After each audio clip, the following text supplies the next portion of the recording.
Graça e paz, irmãos. Aqui é o professor Ney. Eu venho nesse vídeo dar sequência à série de vídeos onde eu tenho abordado algumas passagens do Novo Testamento.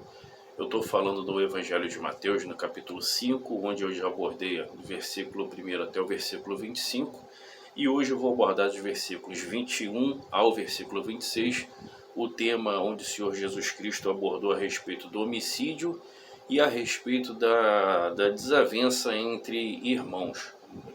Esses versículos 21 a 26, o Senhor ele fala sobre essas duas questões, questão do homicídio, questão dos desentendimentos entre as pessoas, e eu vou trazer aqui algumas considerações a respeito dessa passagem e a mensagem que está contida nela.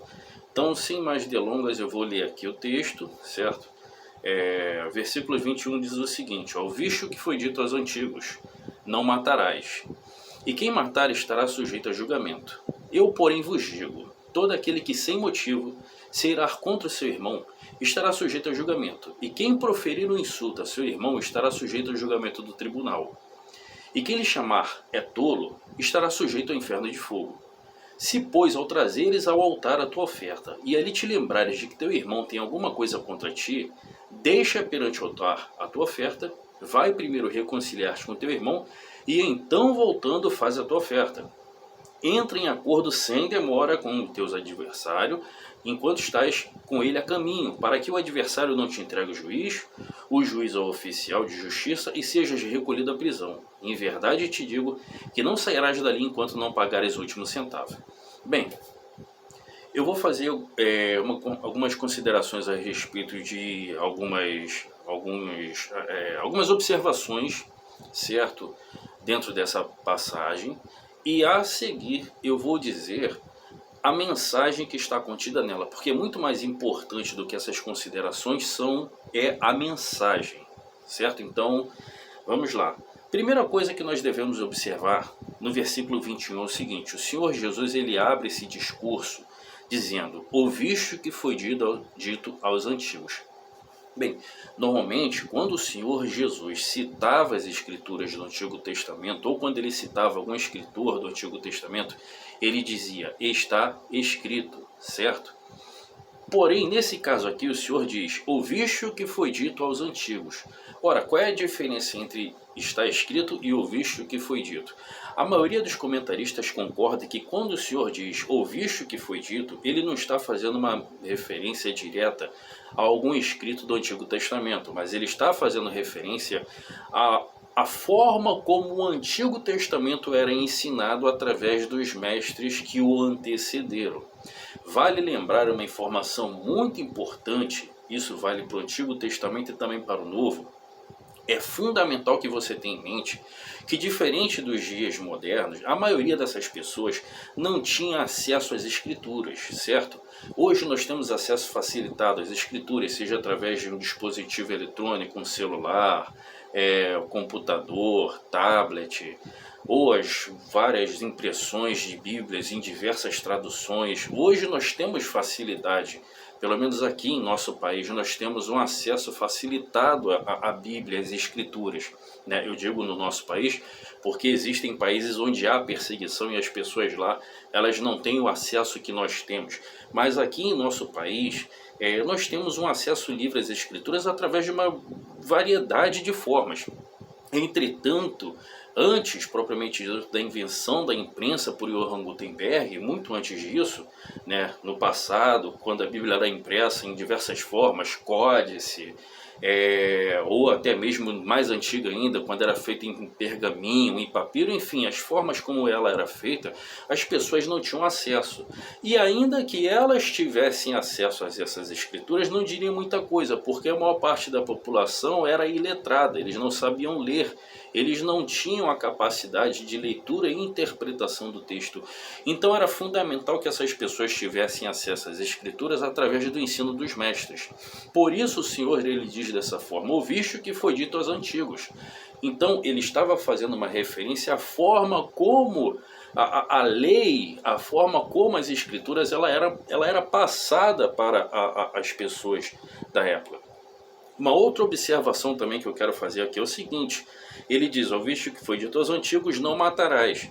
Então eu quero trazer aqui uma seguinte observação. Eu me lembro que quando eu dava aula em seminário, muitos alunos me abordavam, e até mesmo pessoas que não eram cristãs, mas que tinham um certo conhecimento das escrituras, elas me abordavam e questionavam isso.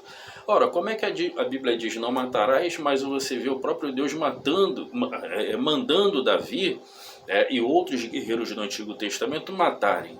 Então Deus ele se contradiz? Não, não é isso. Vamos lá. Êxodo 23 é onde está escrito esse mandamento não matarás. Ele foi traduzido, vamos assim dizer, de uma maneira um tanto quanto equivocada. A palavra em hebraico que está escrita lá em Êxodo 23 é lo-hatzar. Lo-hatzar seria melhor traduzido por não assassinarás, certo? Foi traduzido em nossa língua como não matarás, mas a tradução mais adequada seria não assassinarás. Sendo assim, a diferença. Assassinar consiste em basicamente tirar a vida de um inocente, enquanto matar, como foi exemplificado no Antigo Testamento, era muitas vezes uma ordenança divina a fim de resguardar o povo de Israel dos seus inimigos. E não somente isso, também era uma forma de Deus executar juízo contra as nações e os governantes ímpios de outras nações. Então Deus usava os guerreiros do Antigo Testamento, como foi na época dos juízes, Otoniel, Eude, Sangar e outros juízes, havia juízes guerreiros, juízes profetas. Então aqueles que eram juízes, como foi com Sansão, depois com Davi e com tantos outros guerreiros, Deus usava esses guerreiros trazendo a sentença contra as nações ímpias. Então a questão não é não matar, a questão a qual Êxodo 23 dizia era não assassinarás. Mas esse não é o foco da passagem, eu estou apenas trazendo uma explicação para facilitar quanto à leitura. E aí ele diz aqui, e quem matar estará sujeito a julgamento. Versículo 22, eu porém vos digo, olha só, interessante aí a forma como o Senhor ele assume o papel de um novo legislador. Vale lembrar, conforme o Senhor disse, que ele não veio para revogar a lei, ele veio para cumprir. E além de ser o cumprimento, ele veio para dar a devida interpretação para a lei do Antigo Testamento, pois essa lei ela havia sido corrompida quanto à sua aplicação, quanto à sua interpretação por parte dos líderes religiosos, fariseus e escribas. Então o Senhor ele vem para cumprir e interpretar adequadamente e ensinar as escrituras da forma correta. Então ele fala, eu porém, ao dizer eu porém, ele assume o papel de quê? De um novo legislador, de um mestre, de um ensinador das escrituras. Eu porém vos digo, todo aquele que sem motivo, e aí eu quero abrir uma observação aqui para você, algumas traduções elas vão trazer essa palavra aqui sem motivo entre colchete, lembra do colchete? Entre colchetes, o que isso significa dizer? Eu não sei se você já reparou isso quando você está lendo o Novo Testamento, mas você vai observar que algumas passagens do Novo Testamento ela está destacada entre colchetes, certo? O que significa estar entre colchetes? Ora, como bem sabemos, não existem os textos originais das escrituras. O que nós temos são cópias de cópias e cópias. Algumas cópias muito antigas, outras um pouco mais recentes em relação a essas mais antigas. Então, às vezes ocorre que em alguns desses manuscritos consta uma palavra ou outra, enquanto que outros não. Então é por isso que quando se faz uma comparação entre esses manuscritos e se constata que às vezes uma palavra consta em um manuscrito e não consta em outro, ela é destacada através de colchetes. Coloca-se o colchete como uma forma de sinalizar que esta passagem ela consta em alguns manuscritos, entretanto não em outros. Então é por esse motivo que está escrito aí, todo aquele que sem motivo fecha o colchete se irá contra seu irmão e estará sujeito a julgamento. Ora, uma outra observação também que deve ser feita, lembrando que eu estou fazendo primeiro as observações para depois entrar na mensagem. Uma outra observação que deve ser feita é que dentro desse contexto aí, o irmão aí a qual o Senhor está falando dentro desse contexto, dentro dessa passagem, não é especificamente aquele que faz parte da sua igreja, ou aquele que professa a mesma fé que você, ou aquele que é consanguíneo com você. O irmão, dentro desse contexto a qual o Senhor está falando, diz respeito a toda a humanidade, diz respeito a todos os homens, independente dos seus credos, da sua raça, da sua etnia, independente de quais sejam essas características. Dentro desse contexto, o irmão a qual o Senhor está falando aqui diz respeito a toda a humanidade, homem e mulher, grande e pequeno, entendeu? Então, todo aquele que sem motivo se irá contra seu irmão estará sujeito a julgamento. Ora, o que o Senhor... Aí eu deixo essas características e agora eu trago a mensagem. Qual é a mensagem que o Senhor Jesus queria trazer ao proferir isso? A mensagem é a seguinte, irmãos, vamos lá. Quando olhamos para o Sermão do Monte, que está registrado em Mateus capítulo 5, 6 e 7, nós vemos basicamente que o Senhor ele está fazendo uma correção da religião da época. A religião da época dava muita relevância, muita importância aos atos, certo? Aquilo que era praticado, enquanto o Senhor Jesus, diferente da religiosidade contemporânea, ele dava ênfase à causa desses atos, e a causa se encontrava no interior do homem.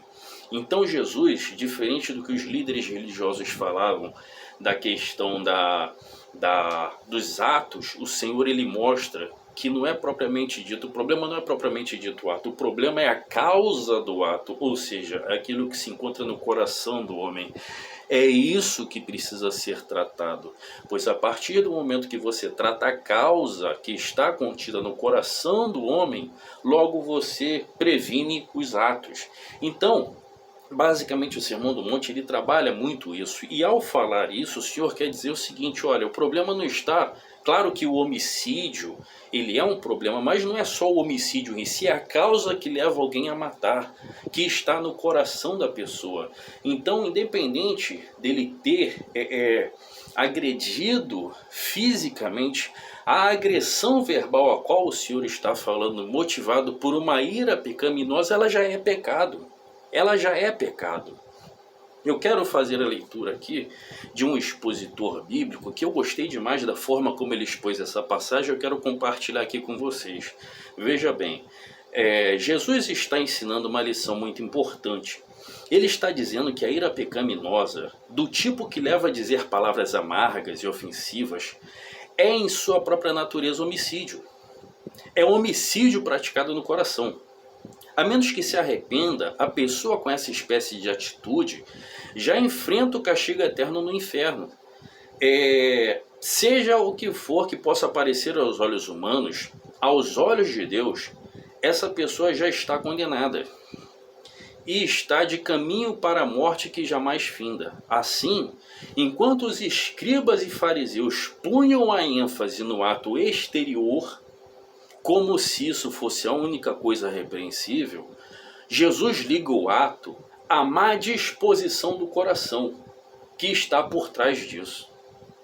Jesus está enfatizando uma lição central, ou seja, que a raiz dos males está no coração, onde o amor deve substituir o ódio e a indiferença, e a sinceridade deve substituir a hipocrisia e o egoísmo. Então veja bem, o Senhor está mostrando, enquanto os líderes religiosos da época censuravam o homicídio, e não está errado, o homicídio ele é errado de fato, mas enquanto eles tratavam somente desse aspecto, o Senhor ele mostra que vai muito além disso. O Senhor ele mostra que o problema já nasce no interior do homem, no coração do homem, a partir do momento que o homem nutre essa ira pecaminosa contra o seu irmão. A partir desse momento, essa pessoa já conta como um ato pecaminoso. A agressão verbal proferida contra outro, quando ele emprega aqui as palavras raca, né, a qual não se sabe ao certo qual seria a tradução dessa palavra, mas certamente trata-se de um insulto. A palavra tolo também, né, tratava-se de um insulto, de um grau de de um grau de ofensa grande para a época. Então, quando a pessoa chega ao ponto de proferir uma ofensa contra o seu irmão, mas ele não agrediu fisicamente, mas ele não matou, mas de acordo com as palavras do Senhor, esse aqui, ele já cometeu uma espécie de um homicídio, ele já matou essa pessoa em seu coração, entende? E é isso que o Senhor diz que deve ser tratado. E aí, segue aqui os versículos seguintes, onde eu acho fantástico essa passagem, não que eu não ache as outras, mas essa aqui eu me lembro que a primeira vez que eu li essa passagem, ainda novo convertido, eu fiquei pensando o seguinte: será que isso aqui realmente é ensinado nas igrejas? Será que isso é pregado? Porque isso aqui é sério, isso aqui é muito sério. E é por isso que eu estou aqui compartilhando desse momento com vocês, porque eu quero trazer vocês também a reflexão, assim como eu também tenho refletido e também tenho aprendido. Ora, esse ano, está fazendo 20 anos que eu comecei a caminhar, teologicamente falando, de caminhada cristã, fez 22 anos. Mas de caminhada teológica, estudando teologia, as escrituras, são 20 anos. Né? Foi em 2004 quando eu me matriculei no Instituto Bíblico e fiz ali o básico, fiz o médio, fiz o bacharel, cheguei a fazer o mestrado. Então, fazem 20 anos e ainda hoje eu aprendo, certo? Então, olha só, essa passagem ela é de extrema importância. Vamos lá, versículo 23, 24, 25 e 26. 23. Se, pois, ao trazeres ao altar a tua oferta, ali te lembrares de que teu irmão tem alguma coisa contra ti, deixa perante o altar a tua oferta. Vai primeiro reconciliar-te com teu irmão e então, voltando, faze a tua oferta. Entra em acordo sem demora com o teu adversário, enquanto estás com ele a caminho, para que o adversário não te entregue ao juiz, o juiz ao oficial de justiça, e sejas recolhido à prisão. Em verdade te digo que dali não sairás, enquanto não pagares o último centavo. Ora, irmão, o que Jesus queria dizer quando trouxer a tua oferta? Bem, o ofertante no Antigo Testamento, né, ele trazia a sua oferta, fosse qual ela fosse, um animal, ou uma oferta de flor de farinha, como o Antigo Testamento falava. Enfim, a sua oferta ele trazia, né, levava ao templo, a fim de que o sacerdote recebesse aquela oferta, apresentasse a Deus. E aí o ofertante, ele tinha o seu pecado, ele não era, né, teologicamente falando, ele não era, vamos assim dizer, ele não tinha o seu pecado eliminado, como no Novo Testamento, quando você confessa o seu pecado, ele é justificado. Mas no Antigo Testamento, o termo hebraico era kapar, ou seja, o pecado daquele homem ele era coberto, e aí ele era considerado justificado diante de Deus através do ato da fé que ele tinha no ato de ofertar. Ele era considerado justificado perante Deus, e ele tinha aí sim condições de cultuar, de oferecer um culto agradável a Deus. Então o Senhor Jesus está dizendo aqui o seguinte: quando tal pessoa viesse oferecer a sua oferta e se lembrasse de que um irmão tinha alguma coisa contra ele, alguma pendência entre ele e uma outra pessoa, ele deveria deixar a oferta dele antes de prosseguir com seu culto e primeiro ir se reconciliar, ajustar, acertar as contas com essa pessoa, para depois ele dar continuidade ao seu culto. Ora, irmãos, isso é muito sério, porque eu não vou entrar aqui em aspectos de explicar quem é o juiz, quem é o oficial, né, como era o processo judicial daquela época. Eu quero trabalhar aqui a mensagem, tá? Isso é muito sério, porque nós vemos nas igrejas modernas muitas pessoas querendo louvar, cultuar, pregar, ensinar, ofertar, mas ela às vezes está cheia de pendências, cheia de atritos com outras pessoas. Mas a Bíblia diz, desde lá da época de Caim e Abel, que Deus ele só vai aceitar o seu culto e a sua oferta se a sua vida for condizente com a palavra dele. Se a sua vida não condiz com a palavra dele, o seu culto e a sua oferta não serão agradáveis a Deus, seja ela qual for a sua oferta. Ah, mas você pode ir na igreja dia de domingo, você pode se emocionar, você pode chorar, você pode orar, você pode até mesmo sentir a presença de Deus, mas vai chegar uma hora, conforme o Senhor disse aqui, ó, a trazer a tua oferta e ali te lembrar. Quem é que faz a gente se lembrar quando nós estamos com uma pendência? Eu falo isso por experiência própria. Quando você está com uma pendência com alguém, o Espírito Santo faz você lembrar que você está em pendência com alguém, que você precisa se acertar com essa pessoa. E o Senhor ainda diz assim, ó, versículo 25, entra em acordo sem demora com o teu adversário. Por que adversário? Entenda que aqui ele fala o seguinte, ó, quando ele diz assim, entra em acordo sem demora, enquanto estás a caminho, para que ele não te entregue o juízo, ou seja, antes que a sua pendência com essa pessoa se torne ainda maior e mais grave, e quase um ponto quase irreversível, não chega a ser irreversível, mas quase irreversível, se acerta logo com ela, porque desde lá do Antigo Testamento, você vai ver Caim e Abel quando vieram ofertar, Deus se agradou da oferta de um, mas não se agradou da oferta de outro. E o Antigo Testamento, quando você lê os profetas, você vê que era assim. O povo de Israel ia adorar o Senhor, mas o que ele fala? Esse povo me honra com seus lábios, porém seu coração está distante. Se o seu coração, se a sua conduta, se a sua vida não estiver de acordo com a palavra, não adianta. Você pode ir para a igreja domingo, você pode ir segunda, terça, quarta, quinta, sexta, sábado, feriados, de manhã, de tarde, de noite. Você pode dar uma oferta de 100, de 1.000, de 10.000, de 50.000, de 200.000. Mas enquanto você não acertar aquilo que você precisa acertar com o seu próximo, o seu culto, a sua adoração, ela está incompleta. Então, a mensagem que o Senhor quer dizer é isso.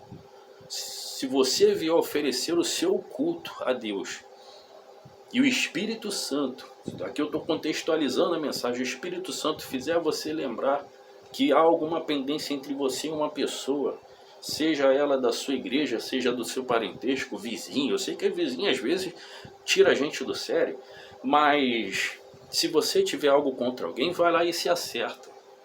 A Bíblia também diz o seguinte, há casos onde você vai tentar buscar uma reconciliação, essa pessoa não vai aceitar, mas aí você fez a sua parte. Paulo ele vai dizer, se não me engano, em Romanos, ele diz, no que for possível, se depender de vós, tem de paz com todos os homens. Por que ele fala se depender de vós, tem de paz com todos? Porque ele sabe que vai ter gente que não vai querer, mesmo você querendo fazer as pazes, mas aí você fez a tua parte. Você fez a tua parte. Aí é com outra pessoa e Deus. Se você de repente é orgulhoso, mas eu não quero pedir perdão, eu não quero pedir desculpa, peça ajuda a Deus que Ele vai quebrar esse orgulho. Se você de repente é rancoroso e não consegue perdoar, mas eu não consigo perdoar, pede a Deus, Senhor, fala com Deus em oração, me dá a capacidade de perdoar, ou me dá a capacidade de pedir perdão, entendeu? Mas é fundamental que você, lembra do Pai Nosso? Perdoa as nossas dívidas ou as nossas ofensas, assim como nós perdoamos os nossos devedores, os nossos ofensores. Então você precisa perdoar para que seja perdoado. No relacionamento entre você e Deus, é fundamental que o seu relacionamento você com os homens aqui esteja bem, esteja em paz. Então, faz a sua parte. Se o Espírito Santo te faz lembrar quando você se ajoelha para orar, ou quando você vai cultuar, se o Espírito Santo em seu coração te faz lembrar que você precisa se acertar com alguém, faz como o Senhor disse, vai sem demora e se acerta logo, antes que isso não se agrave mais espiritualmente falando, ou até mesmo aqui, no aspecto físico e terreno, né? Então essa é a mensagem que eu quero trazer. Volto no próximo vídeo, se assim o Senhor permitir, expondo Mateus capítulo 25, Mateus capítulo 5, versículos 27 em diante. E se você gostou desse vídeo, curte. É uma forma de você ajudar o canal a crescer, a se manter. Compartilha. Se você achou essa mensagem coerente, compartilha. Principalmente com os que não são cristãos, porque esse conteúdo aqui ele tem como público-alvo aqueles que estão iniciando a sua caminhada, aqueles que não são cristãos, mas querem aprender um pouco mais das Escrituras. Mas também servem para todos, aqueles irmãos que já conhecem as Escrituras. Enfim, se você achou o conteúdo condizente com a Escritura, com a Bíblia, compartilhe, é uma forma de você evangelizar e ajudar o canal a se manter, porque assim o YouTube entende que o conteúdo está sendo importante e começa a dar maiores proporções, e que o Espírito Santo continue falando aos nossos corações.